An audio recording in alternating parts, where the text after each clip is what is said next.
찬송가 301장입니다. 지금까지 지내온 것 주의 크신 은혜라. 한이 없는 주의 사랑 어찌 이루 말하랴. 자나깨나 주의 손이 항상 살펴주시고 모든 일을 주 안에서 형통하게 하시네. 몸도 맘도 연약하나 세임마다 살았네. 물 붓듯이 부으시는 주의 은혜 족하다. 사랑 없는 거리에 나 험한 산길에 맬 때 주의 손을 굳게 잡고 찬송하며 가리라. 주님 다시 배올 날이 날로 다가와 무거운 짐 주께 맡겨 벗을 날도 멀잖네. 나를 위해 예비하신 고향 집에 돌아가 아버지의 품 안에서 영원토록 살리라. 아멘. 우리 주님께서 가르쳐 주신 기도를 주님께 올리겠습니다. 하늘에 계신 우리 아버지여, 이름이 거룩히 여김을 받으시오며 나라가 임하시오며 뜻이 하늘에서 이루어진 것 같이 땅에서도 이루어지이다. 오늘 우리에게 일용할 양식을 주시옵고 우리가 우리에게 죄 지은 자를 사하여 준 것 같이 우리의 죄를 사하여 주시옵고 우리를 시험에 들게 하지 마시옵고 다만 악에서 구하시옵소서. 나라와 권세와 영광이 아버지께 영원히 있사옵나이다. 아멘.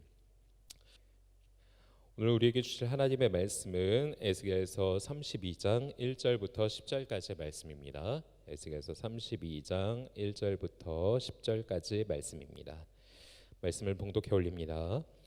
12째 해 12째 달 초하루에 여호와의 말씀이 내게 임하여 이르시되 인자야, 너는 애굽의 바로 왕에 대하여 슬픈 노래를 불러 그에게 이르라. 너를 여러 나라에서 사자로 생각하였더니 실상은 바다 가운데에 큰 악어라. 강에서 튀어 일어나 발로 물을 휘저 그 강을 더럽혔도다. 주 여호와께서 이같이 말씀하셨느니라. 내가 많은 백성의 무리를 거느리고 내 그물을 내 위에 치고 그 그물로 너를 끌어오리로다. 내가 너를 무태해 버리며 들에 던져 공중의 새들이 내 위에 앉게 할 것이며 온 땅의 짐승이 너를 먹어 배부르게 하리로다. 내가 내 살점을 여러 산에 두며 내 시체를 여러 골짜기에 채울 것이며 내 피로 내 헤엄치는 땅에 물 대듯 하여 산에 미치게 하며 그 모든 개천을 채우리로다. 내가 너를 불 끄듯 할 때에 하늘을 가리어 별을 어둡게 하며 해를 구름으로 가리며 달이 빛을 내지 못하게 할 것이며 하늘의 모든 밝은 빛을 내가 내 위에서 어둡게 하여 어둠을 내 땅에 베풀이로다. 주 여호와의 말씀이니라. 내가 내 패망의 소문이 여러 나라 곧 내가 알지 못하는 나라들에 이르게 할 때에 많은 백성의 마음을 번뇌하게 할 것이며 내가 그 많은 백성을 너로 말미암아 놀라게 할 것이며 내가 내 칼이 그들의 왕 앞에서 춤추게 할 때에 그 왕이 너로 말미암아 심히 두려워할 것이며 내가 엎드러지는 날에 그들이 각각 자기 생명을 위하여 무시로 떨리로다. 아멘. 오늘도 이 예배에 참여하시는 여러분들 가운데 하나님의 말씀이 깨달아지는 은혜와 기도하는 기도의 제목들마다 응답받으시길 주님의 이름으로 축복하고, 또 여러분들의 가정과 여러분들의 삶 가운데 하나님이 주시는 은혜와 평강이 날마다 넘치시길 주님의 이름으로 축복합니다. 유명한 사람들 그리고 대중들에게 큰 영향력을 끼치는 사람을 우리는 흔히 셀럽이라고 부릅니다. 이들의 영향력이 대중들에게 아주 강하게 미치기 때문에 대중 매체나 광고에서는 이들을 통해 영향력을 행사하기도 합니다. 예를 들어서 셀럽들이 먹는 음식이라든지 셀럽들이 입는 옷이라든지 셀럽들이 거주하는 집이라든지 이러한 것들이 대중들의 이목을 집중시키기도 합니다. 그리고 또 인터넷에서는 셀럽들의 일거수일투족이 실시간 검색어에 이렇게 오르내리기도 하면서 많은 영향력을 끼치기도 합니다. 그래서 셀럽들이 좋은 일들을 하면 그 영향력을 받아 많은 사람들이 이런 좋은 일에 동참하기도 합니다. 예를 들면 버킷 챌린지 같은 경우죠. 그 어려운 이웃들 또 소외된 계층들을 위해서 그 유명한 사람들이 그 바가지에다가 물을 담고 그거를 이렇게 뒤집어 쓰는 그런 챌린지를 통해서 좋은 사람들이 이런 어려운 계층들 그리고 소외된 분들을 이렇게 같이 도와야겠구나라는 인식을 가지게끔 하는 그 역할들도 하고, 그리고 그 챌린지에 동참하면서 서로 기부하는 이런 좋은 문화들이 발생하기도 합니다. 반면에 셀럽들이 안 좋은 일을 하거나 좋지 않은 일에 이렇게 휘말리게 되면 그러면 그에 따른 대중들의 실망감이 커지기도 합니다. 뭐 유명한 사람들이 뭐 마약을 한다든지 아니면 스스로 죽음을 선택한다라든지 이런 좋지 않은 영향력들을 끼칠 때에 대중들의 실망감은 점점 커지고, 그리고 그것보다도 더 안 좋은 것들은 무엇이냐? 그 청소년들이라든지 어린 학생들이 자신이 자신이 믿고 있었던 그런 셀럽들의 그런 행동을 보면서 나도 닥치게 되면 어려운 일들을 저렇게 겪게 되면 저러한 선택을 해야겠구나라는 그런 잘못된 판단을 하기도 한다라는 것입니다. 이런 것들이 좋지 않은 영향력을 끼치기도 한다라는 것이죠. 그렇기 때문에 셀럽이라면 대중들의 이목을 받고 사는 사람들이라면 자신들이 가지고 있는 이러한 영향력을 어떻게 끼치면서 살아가야 되는지 늘 고민하고 조심하게 행동을 할 필요가 있습니다. 오늘 우리가 읽은 본문에는 에스겔이 예언했던 그 당시에 셀럽 중에 셀럽이라고 불려질 그 애굽의 바로에 대한 심판의 내용이 기록되어져 있습니다. 하나님께서는 에스겔서 29장부터 32장까지 애굽에 대한 심판과 더불어 애굽 왕 바로에 대한 심판을 아주 상세하게 말씀하고 계십니다.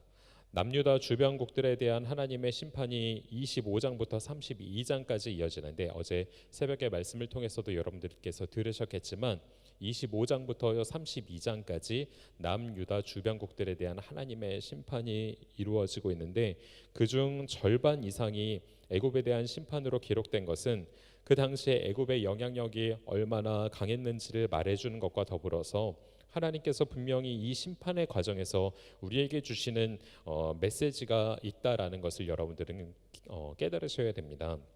그것이 무엇이냐? 바로 교만의 자리에서 떠나라라는 것입니다. 하나님께서는 분명 애굽에도 영향력을 주셨습니다. 힘을 주신 것입니다. 그 힘을 가지고 분명히 좋은 일에 사용하라고 하나님께서는 이 힘을 주셨습니다. 그런데 그렇게 하지 못하니까 결국에 하나님께서는 그 힘을 다른 곳으로 돌리시는 것을 보게 됩니다. 애굽의 바로는 스스로를 사자로 여겼던 사람이었습니다. 그럴 수밖에 없었던 이유가 있습니다. 엄청나게 대접을 많이 받았던 사람입니다. 사람이 노력해서 되는 것이 있고 노력하지 않아도 되는 것이 있는데, 에스겔이 살았던 당시에 이 왕의 자리, 예전 왕의 자리들이 다 그런 것이죠. 내가 노력하지 않아도 혈통으로 인하여서 이루어지는 것, 아무리 노력해도 또 이루어질 수 없는 것이 이게 왕의 자리입니다. 이 왕의 자리는 수많은 사람으로부터 섬김을 받고 대접을 받는 자리였습니다. 2절의 말씀에도 보면 여러 나라들에서 바로를 사자로 여겼다라고 성경은 기록하고 있습니다. 사자는 왕을 뜻하는 것입니다. 이 왕의 자리에 있어서 자신을 사자로 생각하는 많은 주변국들이 있다 보니까 바로 왕은 착각을 하게 되는 것입니다. 아, 내가 정말로 강한 존재구나. 내가 정말로 힘이 있는 존재구나 착각을 하면서 살아가게 되는 것이죠. 그런데 하나님께서 평가하시는 것은 그것입니다. 사자, 왕, 강한 존재가 아니라 너는 큰 악어와 같은 존재야. 너는 큰 악어와 같은 존재. 그런데 그 악어와 같은 존재가 어떤 존재냐? 내가 창조한 이 아름다운 이 강을 더럽히는 존재. 나일강을 뜻하는 것인데요. 그 강을 더럽히는 존재야라고 하나님께서는 평가하시는 것입니다. 사람들은 바로 왕에 대해서 사자로 여기면서 그 힘에 대해서 그가 가지고 있는 힘에 대해서 칭송하고 있습니다. 그런데 하나님께서 평가하시는 것은 전혀 다릅니다. 큰 악어라고 얘기하면서 내가 이렇게 아름답게 만든 이 창조의 세계, 질서의 세계를 지금 어지럽히고 있다라고 하나님께서는 말씀하고 계시는 것입니다. 왜 그렇게 하나님께서 평가하시느냐? 바로 이 바로 왕이 교만의 자리에 있었기 때문입니다. 자신에게 주어진 이 힘, 자신에게 주어진 이 영향력을 가지고 옳은 곳에 사용해야 됐음에도 불구하고 바로 왕은 그렇게 하지 않았습니다. 포악해서 그리고 자신이 가지고 있는 이 힘을 믿고 많은 사람들을 노예로 삼고 죽이기를 밥 먹듯 했던 사람이 바로 왕이었습니다. 자신이 가지고 있는 힘을 가지고 모든 것을 좌지우지했던 사람이었습니다. 주변의 말은 듣지 않았고 자신만을 옳다고 여기면서 살았던 사람이 바로 왕입니다. 고집과 아집으로 똘똘 뭉친 이 바로 왕을 하나님께서는 사자가 아니라 악어라고 그래서 평가하시는 것입니다. 성경에는 이 악어에 대해서 좋지 않게 표현을 합니다. 이 악어라는 단어가 히브리어로 탄님이라는 단어인데요. 이 탄님이라는 단어는 또 다른 표현으로 이렇게 큰 용으로 이렇게 요한계시록에도 이렇게 표현되어져 있습니다. 큰 뱀과 큰 용, 이 큰 악어, 하나님을 대적하고 스스로를 높이며 사람들을 죽이는 존재, 사람들을 죽음의 자리로 몰고 가는 존재들을 뜻하는 이 탄님이라는 단어에서부터 나오는 이 큰 악어, 큰 뱀, 큰 용은 사단을 지칭하는 것입니다. 사단, 교만한 자리에 있는 것입니다. 스스로를 높다라고 여기고 하나님을 대적하는 것이죠. 우리가 왜 교만의 자리에 서는 것이 무서운 것이냐, 그리고 교만의 자리에 서지 말아야 되는 것이냐, 하나님의 존재에 대해서 우리가 교만의 자리에 서면 하나님의 존재에 대해서 우리가 인식하지 않습니다. 그리고 하나님의 존재를 필요로 하지 않습니다. 왜? 내가 모든 것을 이루고 살 수 있다라고 자신하기 때문에. 나에게 주어진 힘을 가지고 내가 이루었다라고 스스로 자만하기 때문에 이 교만의 자리가 무서운 것입니다. 결국에는 하나님 안에서 벗어나서 하나님에게서 떠나서 그리고 하나님께서도 그 교만한 자리 가운데 함께 하시지 않기 때문에 그 교만이 무서운 것인 줄로 여러분들 깨달으시고 그것을 기억하시길 바랍니다. 그렇기 때문에 우리는 교만의 자리에 들어서서는 안 된다라는 것입니다. 하나님께서는 29장에서와 같이 32장에서도 애굽 왕 바로에 대해서 이제 이렇게 심판하시겠다고 말씀을 하시며 이 악어와 같은 애굽 왕 바로를 무트로 끌어내고 공중의 새들이 그 위에 앉게 하며 온 땅의 짐승들이 그 바로 왕을 다 이렇게 먹게 될 것이다. 그리고 결국에는 그 바로 왕의 피로 인해서 온 천지를 뒤덮을 것이다라고 하면서 잔인한 심판의 내용을 이렇게 상세하게 말씀하고 계십니다. 특별히 7절과 8절의 말씀에 보면 애굽과 바로가 가진 모든 힘과 영광을 하나님께서는 빼앗으시겠다고 말씀하십니다. 좋게 힘을 주셨는데, 큰 힘을 주셨는데 그 힘을 가지고 옳지 않은 곳에 사용하고 교만한 자리에 들어서게 되니까 하나님께서는 그 힘을 돌리시겠다라고 말씀하시는 것입니다. 그리고 나서 이렇게 유명한 셀럽이었던 바로가 망하게 되니까 그를 따르던 그에게 영향을 받던 사람들이 번뇌하고 놀라며 두렵고 떨게 된다라고 9절과 10절의 말씀에 기록되어져 있는 것을 우리는 보게 됩니다. 옳지 못한 것을 따르고 진리가 아닌 것을 진리인 양 취급하면 결국 심판할 때에 이런 결과를 맞이하게 된다라는 것입니다. 번뇌하게 되고 놀라게 되고 두렵게 되며 떨게 되는 인생. 우리는 지금 무엇을 의지하고 있는지 반드시 생각하면서 우리의 삶의 모습 그리고 우리의 모든 것을 점검해 봐야 됩니다. 나에게 주어진 힘, 나에게 주어진 모든 것들을 내가 마치 이룬 것이냐, 내가 마치 지금까지 이루어 간 것이냐 착각하면서 사는 인생에서 떠나서, 그리고 그 교만한 자리에서 떠나서 나에게 주어진 이 모든 것이 하나님께서 주셨음을 진심으로 고백하고, 그리고 내가 이루어 갔던 모든 것들을 하나님께서 하셨다라고 겸손한 마음으로 고백하실 수 있는 저와 여러분의 삶이 되시길 간절히 소망합니다. 하나님은 우리가 대접만 받고 배려만 받다가 끝나는 인생, 배려버리는 인생이 되는 것이 아니라 남을 대접하고 우리에게 주신 힘을 가지고 배려하는 인생이 되기를 원하십니다.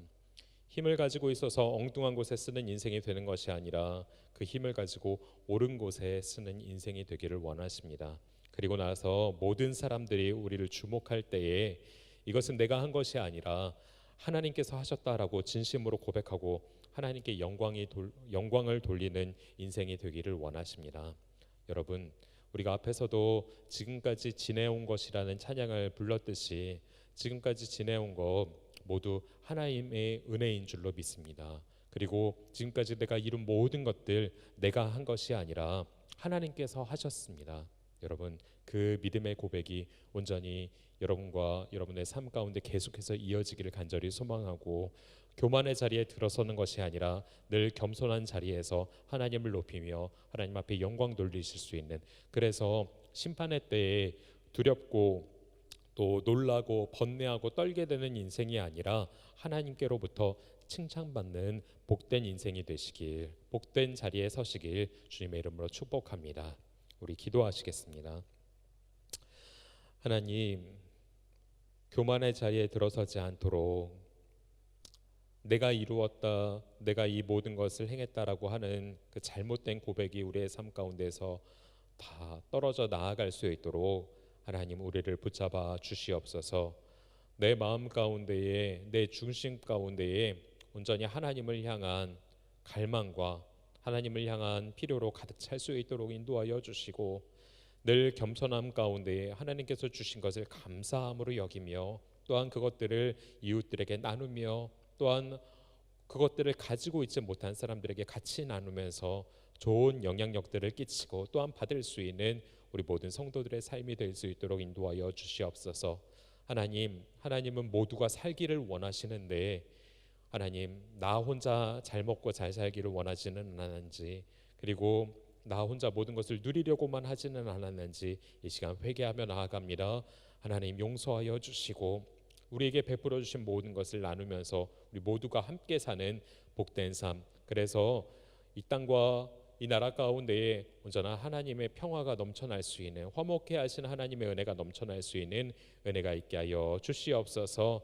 그리고 각자의 삶 가운데 하나님이 하셨다라고 하며 하나님 앞에 영광 돌리는 복된 시간들이 이어질 수 있도록 하나님 은혜를 베풀어 주시옵소서. 그리고 영광 받아 주시옵소서. 함께 하실 하나님을 기대하며 살아서 역사하시는 예수 그리스도의 이름으로 간절히 기도드립니다. 아멘. 오늘은 거룩한 주일입니다. 예배에 참여하신 여러분들 가운데에 하나님의 은혜가 충만히 넘치시기를 간절히 소망하고, 예배를 위해서도 계속 기도해 주시길 부탁을 드리겠습니다. 그리고 코로나로 인하여서 어려운 상황 가운데 있지만 분명히 하나님께서 회복하게 하심을 믿으시면서 계속해서 충보하면서 방역 당국과 또한 의료진들을 위해서도 계속 기도해 주시길 부탁을 드리겠습니다. 그리고 담임 목사님의 사역과 오늘도 말씀을 증거하시는데 담임 목사님의 모든 건강을 위해서 그리고 가정을 위해서도 계속 기도해 주시고, 선포되는 말씀들이 우리의 심령 가운데 온전히 새겨지고 하나님의 뜻대로 살아가게 되는, 모두가 같이 살게 되는 은혜가 있게 해달라고 같이 기도해 주시길 부탁을 드리겠고요. 생각나시는 모든 기도의 제목들 놓고 기도하시고, 특별히 자녀들을 위해서, 그리고 우리 2021년 시험을 준비하고 있는 우리 수험생들을 위해서도 계속 기도해 주시길 부탁을 드리겠습니다. 우리 주님의 이름 크게 한번 부르시고 통성으로 함께 기도하도록 하겠습니다. 주님